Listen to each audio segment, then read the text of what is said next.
La proposition de directive relative à la protection des savoir-faire et autres informations commerciales confidentielles non divulguées a été faite par la Commission européenne sous l'égide de Michel Barnier à l'époque, qui était commissaire en charge du marché intérieur, en novembre 2013. La Commission européenne était partie du constat qu'on observait une aggravation de l'espionnage industriel, de l'espionnage économique, véritable fléau pour nos entreprises, et que partant, le territoire européen, l'Union européenne ne pouvait pas être la seule zone du monde qui ne se dotait pas d'un instrument juridique de protection de ces savoir-faire, de ces know-how, de ce patrimoine immatériel essentiel pour l'innovation, la recherche, le développement, la compétitivité de nos entreprises, et qu'il fallait essayer de proposer devant la fragmentation juridique, les disparités en matière de législation nationale qui existaient sur le territoire de l'Union, proposer un socle juridique commun, une approche globale, cohérente, commune pour assurer cette protection des savoir-faire. Voilà quel était l'objet de la directive, identifier de manière harmonisée, commune, ce que sont les secrets d'affaires entre guillemets, les trade secrets, business secrets, les savoir-faire professionnels, les innovations technologiques, et puis partant, définir quelles sont les situations d'appropriation, d'utilisation, de divulgation illicite versus les situations d'appropriation, de divulgation, d'utilisation licite, tout à fait couvertes légitimement par les possibilités qui existent, et puis les moyens, si une entreprise peut être amenée à prouver qu'elle a été victime d'un vol, d'un espionnage, d'un pillage, les moyens pour elle d'obtenir éventuellement réparation en justice, donc proposer là aussi une démarche commune en matière de mesures de réparation, mesures de protection. Alors effectivement, la question se posait, mais dans la mesure où ces accords TRIPS, en français les accords ATPIC, adossés à l'accord de Marrakech créant l'OMC, ont été signés, ratifiés par tous les États de l'Union européenne, ils s'imposent et sont censés être respectés par tous les États de l'Union européenne, y compris le fameux article 39.2 de ces accords ATPIC qui définit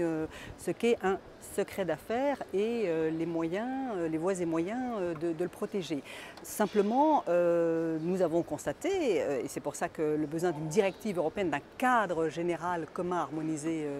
s'est manifesté, que la manière dont les États membres de l'Union appliquent,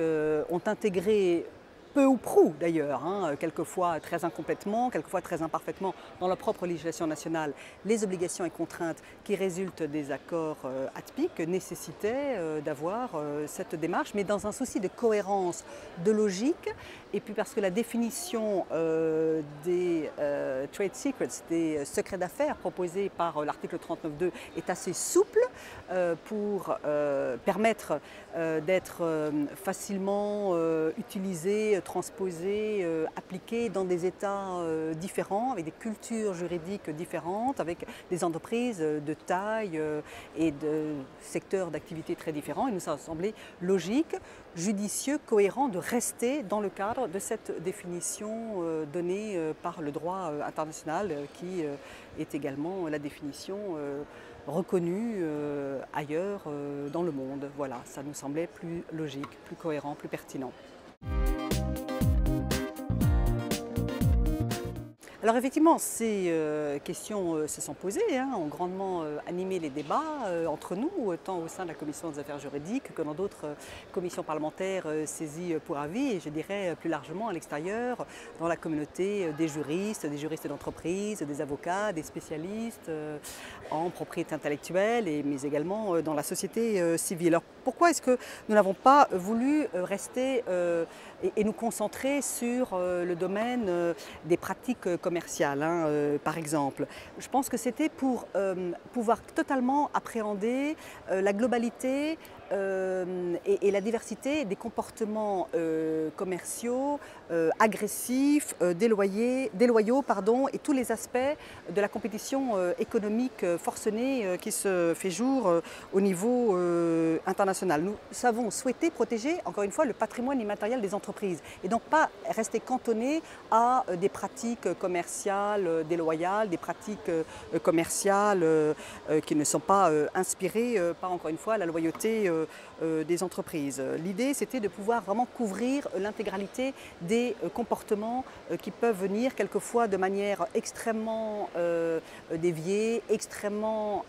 sournoise, extrêmement perverse, hein, j'ose le mot, venir s'attaquer à ce patrimoine immatériel. On ne voulait pas être uniquement dans le champ de la protection contre des pratiques commerciales malhonnêtes, des pratiques concurrentielles déloyales. Nous avons effectivement, dans l'article 2 et dans l'article 3, défini ce qui n'est pas un secret d'affaires, en quelque sorte un champ négatif. En fait, cette idée, c'était pour clairement identifier le fait que la directive, et donc la protection des secrets d'affaires, parce que c'est l'objet de cette directive, ne saurait en rien empiéter sur le droit existant. Par exemple, il ne saurait en rien, au prétexte d'invoquer la protection de leur savoir-faire, de leur know-how, être question pour les entreprises de se soustraire à leurs obligations d'information du public, d'information d'un certain nombre d'autorités européennes ou nationales auxquelles elles doivent soumettre des informations, de se soustraire à leurs obligations de transparence. Voilà, donc le champ négatif permettait de définir ce qui n'était pas secret d'affaires et ce que la protection du secret d'affaires ne devait pas entraîner comme conséquence. Et par exemple, encore une fois, j'insiste, ça a été très important pour nous, ça a été vraiment au cœur de notre débat, aucune obligation, aucune idée de pouvoir se soustraire à ces obligations de transmission d'informations, de données quand elles sont exigées par le droit de l'Union ou par le droit national pour un certain nombre d'entreprises, un certain nombre de secteurs, pour protéger toute une série d'intérêts fort légitimes. Il y avait également la question de la clarification entre justement obligations des entreprises et droit de l'Union, entre droit de l'Union et droit national. Et là aussi, le fait d'avoir ce champ négatif, hein, de définir ce qui n'était pas secret d'affaires, avait une réelle importance. Par exemple, s'agissant, c'était un sujet qui a été mis sur la table par plusieurs groupes politiques, qui était tout à fait légitime et fort important, l'aspect mobilité des travailleurs, hein, mobilité des parcours professionnels des travailleurs qui peuvent être amenés à détenir des secrets d'affaires, hein, des secrets dans les cerveaux et qui ne doivent en rien voir leur parcours de mobilité professionnelle être entravé au prétexte qu'ils auraient été amenés à acquérir puis à détenir des secrets d'affaires, des secrets professionnels dans l'exercice normal de leur métier. Voilà. Le champ négatif permettait, à notre avis, c'est ce qui a réuni une majorité des membres de la commission des affaires juridiques, répondre à ces deux impératifs.